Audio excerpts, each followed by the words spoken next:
All right.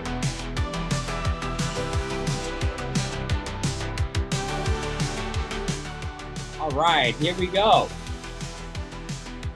Here we go. We're going to cover some interesting stuff here. You like this AI song? Woo! I had AI generate a song for me. Here's what it created. We'll bring that down. We'll go down. All right, folks, we're live. It's been a while since we've been live because I had an issue when I updated my system to the latest Mac developer OS release. Kind of slowed down everything on my computer quite a bit to the point where I actually couldn't go live. Hey, so we know we've just had some devastating hurricanes, tornadoes throughout the country. I live in Vermont, and here, wow, we took it on the chin. We have roads that are wiped out, houses that are wiped out, bridges that have been wiped out, and it got me thinking. Like how can I participate in this cleanup? How do we make things better? What do we do? Is there anything I can do to help bring the community together? I want to just, thank you for joining me. I'm Dan Feliciano from OpEx90. We do online and private Lean Six Sigma training and certification, as well as using AI and Lean Six Sigma. You have to admit, AI has been just crushing it for us. Like we have, a lot of great stuff taking place with that AI. So I just want to thank you for joining. So how can we help in a situation around crisis management? Things have gone wrong, and are there tools and techniques from our Lean Six Sigma toolkit that can benefit the community? This isn't going to be the last time something like this occurs. So are there some key techniques that you may or may not have considered that we share? And what I'm going to do is I'm going to do a series of videos on this topic. And the topic basically is, how do we use some Lean Six Sigma tools and techniques that may not be traditionally taught in the world of crisis management or hurricane management? How can we use it to prepare for something that happens before a storm arrives, before a possible storm, or after? So this should be a very interesting session. Again, I'm Dan Feliciano from OpEx90, and this is going to be one of probably like a 5 or 6 block curriculum. Not curriculum, but discussion on tools and techniques. And if it goes well, and I need you to like this video or subscribe and leave me comments, if this goes well, I will do other videos and maybe go into more in depth on these strategies and what tools we can use to apply. That'd be pretty cool, right? Not just understanding, what can take place, but looking at those tools and techniques. So what I'm going to do is I'm going to share a screen with you. That way, some talking points and some topics that I actually created so we can make sure we're not missing anything. So let me go ahead and share my screen. Let's see, we're going to share this screen here. And voila, you can see I have this screen, the screen in front of us. So let's just talk about it. So we know there's always going to be another crisis at hand, but do we have a good strategy in place, right? Not all of us can work for the federal, what is it, FEMA, the Federal Emergency Management Association, or whatever that stands for. But let's talk about a high-level strategy and then break it down into subsequent steps. So, of course, we need to do some sort of assessment and preparation, right? Conducting a thorough analysis of what's the current situation. And then we need to understand who are the key stakeholders, who are the players that can help us navigate the situation, that we need their help and support, right? And remind you, let me just be very clear. This one here, key stakeholders, can get sticky, right? Because now you're going to have, it's an election season. For instance, right now in Vermont, we're coming into election season. So every Tom, Dick, and Harry that's running for office is going to want to have their their 2 cents and be involved in this. And then we need to make sure we have clear objectives of what it is that we're trying to do and how we're going to lay that out. In my case, here, let's talk about improving the process. We know every process can be improved. There's no process that can't be improved upon. So we might decide to establish some recommendations on developing a better process. And then now we have process optimization.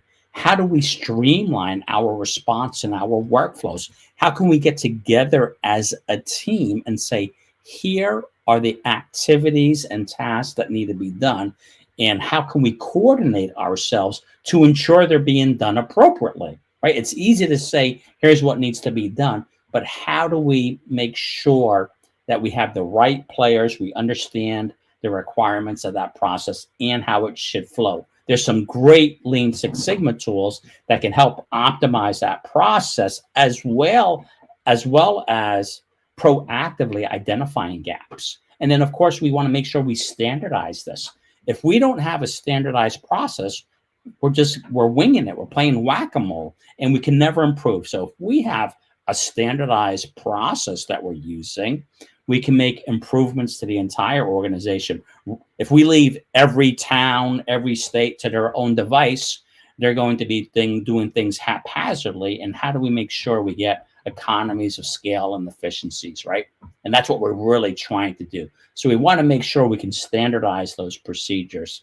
And then how do we ensure we're making modifications and adjustments to it, right? I've seen a lot of activities take place. We had a storm here in the past, and it's ad hoc and how they do their after action review of how do we understand what took place and how do we make improvements upon it. It takes someone that's really skilled in critical thinking and complex problem solving to understand what took place here and how do we make it better rather than blame storming, right? Especially when you start working with these government agencies where they're going to start pointing fingers at each other. Politicians are going to get involved. They're just going to make our train a worse situation worse, believe it or not. I guess that's what politicians actually do. And then resource management. How do we put together a plan based on the resources we have, not on the resources we think we're going to have? We can't count on those. We've been through these storms in the past, and the resources, the cavalry shows up too late, and the cavalry wants to hang out and coking and joking and smoking, right? How do we get the right resources on this project, and how do we make sure we have them at the right time so they're not standing around getting in the way, right? So there's some just-in-time principles that we can use there. And then how do we create a system to provide oversight, some sort of visual management war room system that we use that can be shared among everyone? There's all sorts of whiteboarding tools that we can use right now where we can put people and where they are and scheduling so that we can have a video conference and share those screens and make changes in real time. So together, everyone understands who's supposed to be where and what their jobs and roles are. And then how do we ensure that we have the right logistics in place to get the right materials at the right place at the right time? This, believe it or not, is the tricky part. You got washed out roads. You have trucks that have been washed out. You may have had warehouses that had stuff lost. But how do we manage that supply chain? And remember, we're going to have that process optimized, laid out, and make sure that we have it with the right goods, the right trucks. The trucks can get in, can get out, and to where they need to be. Right now, I would argue that supply chain and logistics is going to be a major problem because we already have a supply chain issue that started even before COVID. Let's not even blame COVID, but we already have these supply chain issues, and we're going to have to be even more diligent about how we get food, water, building materials to the right places. So we have to make sure we have that resource management. Communication and coordination. How do we ensure we have the right communication protocols?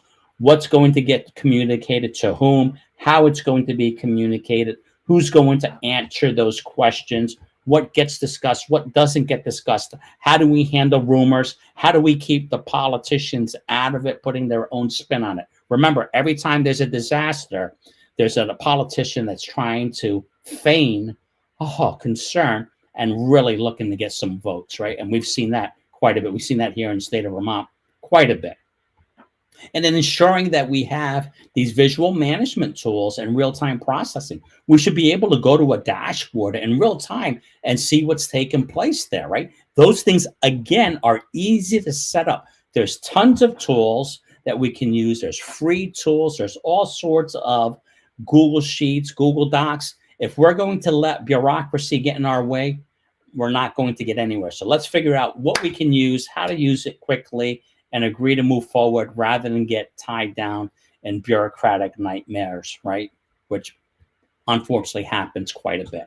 And then make sure we have those cross-functional teams communicating with one another, right? We can have all sorts of video conferences and even video conferencing. There's sophisticated video conferencing tools where you can have breakout rooms within those tools so people can go back, get their team's messages, and then come back and then hear from the chief coordinator. So again, I don't know why communications is such a problem today, but let's make sure, and when I say today, I mean in this day and age, it seems like communication has gotten worse, not better. But let's make sure we understand how we're going to communicate and what vehicles we're going to use. Remember, there's all sorts of social media sites you can go to. You can do live streaming. There's an infinite number of ways to communicate, but we have to have the right message delivered by the right people at the right time, and then make sure we can handle those questions, right? Because there's going to be people throwing rocks at you, inevitably complaining about everything, right? It's an unfortunate situation, but when we're dealing with these crises, we need to make sure we can manage it well.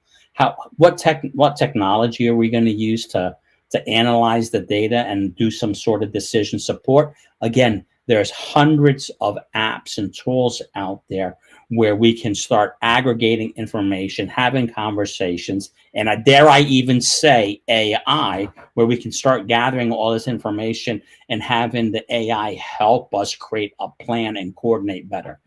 This is going to be a perfect opportunity with all this information that's coming in.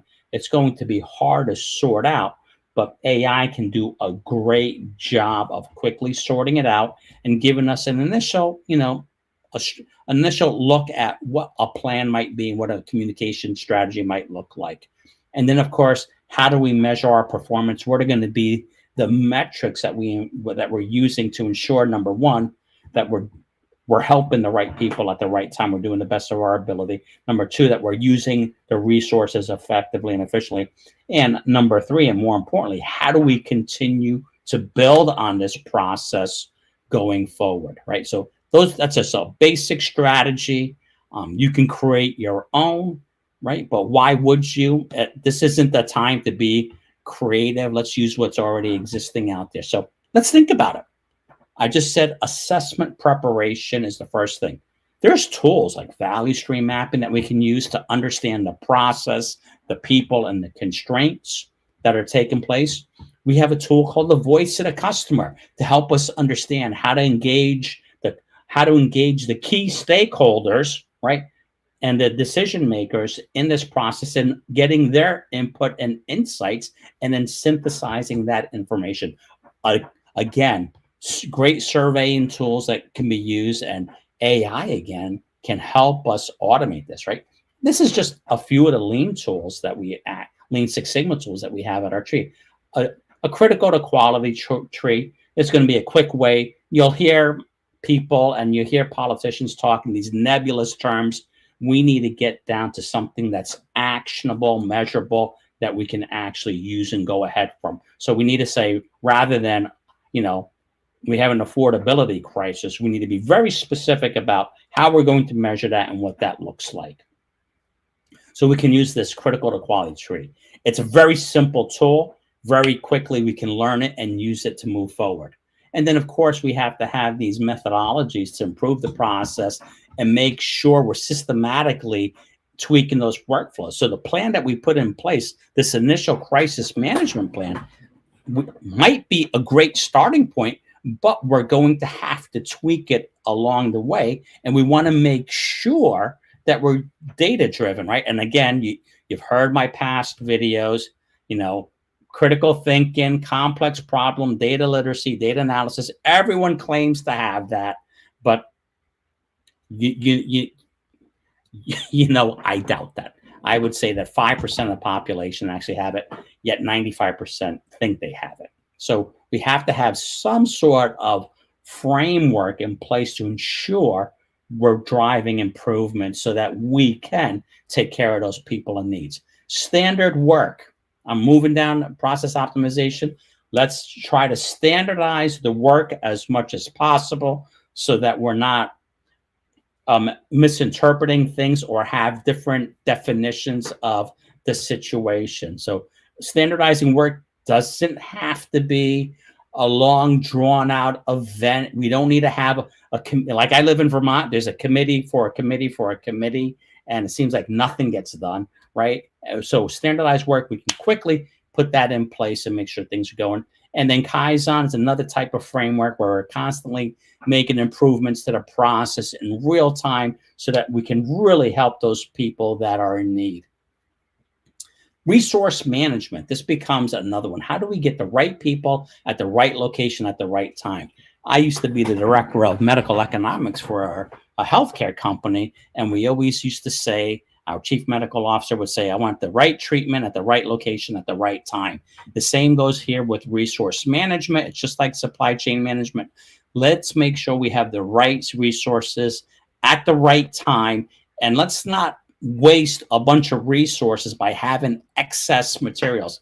Let's try to be as precise as possible and not just order stuff and waste stuff and move stuff around that's not actually needed.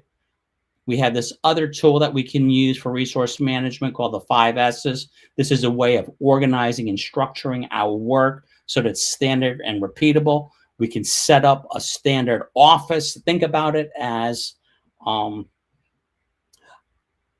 standardizing restaurants, right? Every McDonald's behind the counter is designed the same, right? It's standardized. We know how to keep things moving. We know where things are. We know when we need to reorder things. Kanban is a way of keeping track of things. You've heard about it a lot. Kanban, you see these little boards. We can move where people are. We can keep track of situations. So this is going to help us manage workflows and manage resources and tasks to understand what needs to be done. Again, this can be part of a very simple visual management system. There's hundreds of tools out there that we can use and that can be shared and updated in real time. Communication and coordination. Now there's these tools called like the A3 problem solving approach. We might decide to have a whiteboard for a specific town or an area so that we can develop these communication protocols, ensure it's being documented, and problem solving the decisions. Again, talking a lot about visual management. How do we make things instantaneous so that we can walk into any building or any office and see exactly what's taking place and get a big picture understanding of how it's performing instantaneously. And then again, these cross-functional teams, how do we work together to ensure we have the same common objective, right? You'll get, again, crisis management. You're going to get the politicians in there and they're going to monk up the words. They're looking for votes and they're trying to improve some sort of constituency. I hate to say that, but we know it's true, right? So we want to make sure we have the right people, that cross-functional team that is needed. And remember, we identified that team in step 1 of our process here. Now, step 5, technology. What are we going to use to manage our process? What technology are we going to use? How are we going to use technology to help us with our decision making when teams are remote? We can quickly set up voting forms and things like that where people can get their input and provide their input quickly, and then we can analyze it to see what those decisions are. If we have to use data, there's all sorts of ways of collecting data and accurately reporting that data and analyzing that data so we can rank and prioritize. Everyone can't be a prioritized. Just as an emergency room triages patients based on some sort of pre-diagnosis or some sort of issue complaint that they might have. We have to be able to do the same thing, and we can use data to help us get there. Again, software to help us manage our process. And it doesn't have to be these fancy tools like Trello and stuff. I just put this together real quick. These are tools that are commonly used, but these boards will help communications. They will help us understand in real time what's actually taking place and how we can make improvements. FMEA, failure modes effects analysis. This is a fantastic way of evaluating processes and proactively trying to find out what could go wrong. And I'm not going to go into a great amount of detail of how we do an FMEA, but think about this as a risk assessment tool. Let's assess the risk of what could go wrong in this process with this function. It is a fantastic tool. Most Six Sigma experts can coach you through this and set this up really quickly to ensure that we're measuring or proactively identifying things that can go wrong in our process. So we're going to make sure we understand the severity of a potential problem, the likelihood of it occurring, and if we can detect it or not. And that's going to help inform us of key risks that we might be facing. And then, of course, we want to have performance measurements and a management system in there. We need to know what our measures, our key process, our key performance indicators are, and how we're going to measure and monitor our process going forward. Again, be careful. In the time of crisis management and disaster, you get politicians in here, and they'll muck up the works. Just look at everything just look at the condition that our country is in right now. Clearly, they don't know how to measure and monitor what they're implementing and putting in place. We don't need to worry about control charts. We might decide to have a balanced scorecard, understanding how we're performing in those operations, but that would be for a longer term assessment of what's actually taken place. So again, in terms of a crisis management situation, what do we need to do, right? And how do we manage this? And I would argue that we need to have a very simple strategy in place, right? Assessing and preparing, the process optimization, our resource management, communication and coordination, technology integration, and of course, performance measurement. How well are we doing? I believe we had a storm last year here in Vermont, and I still believe that whoever's processing the claims and payments to the citizens and to the towns, I believe there's still a backlog. Over a year later, and there's still a backlog, right? So we have to have measurements in place to understand how we're doing and how we're performing, so that when this does happen again, we can be prepared and we know what to do. So what I'm going to do is, in the future, I'm going to, depending on how people receive this, I'm going to put together the next steps and talk about more details. This is going to be an ongoing situation. There's nothing stopping you from looking at this, reviewing this video and saying, here are some key steps. Here are some key things I should consider and do, and getting on the ball and doing it. But let's make sure we're using a structured, standardized approach and that we're not winging it. Our whole thing should be developing a standardized process that's repeatable and reproducible, so that if this happens again, and we know it will, that we can have a way of systematically ensuring we're delivering as effectively and as efficiently the services that we need to do so, right? And we're doing it in a data-driven format. So I hope you found this interesting. I'll create another video, but this is, we teach these concepts in my Lean Six Sigma training and certification course. Very basic, simple concepts. They sound basic. They are kind of basic, that what we just shared, but they can go a long ways into driving process improvement, driving efficiency and effectiveness in anything we do. We typically think about Lean Six Sigma and AI as a manufacturing thing, as a thing for commercial businesses. But you just saw a lot of these tools that I was just sharing with you come out of that Lean Six Sigma toolkit, are applicable to crisis management. Anything that requires a process can benefit from these tools. So I'd love to hear your feedback. Like, subscribe. Let me know what you think. Am I full of it? You know, I always love it when people say you're full of it, because it gives me an opportunity to demonstrate the tools. And I haven't had anyone that I haven't been able to really look at and say, look, you're absolutely right. This isn't going to work, because we know we can make a difference, right? So do what you can. A lot of people out there are hurting right now. This is just a little methodology that I think you can benefit from. So have a good one, folks. I'm going to leave you on that. I am leaving this live stream. Look forward. I might make another one tomorrow, going through more detail in phase one. Ciao.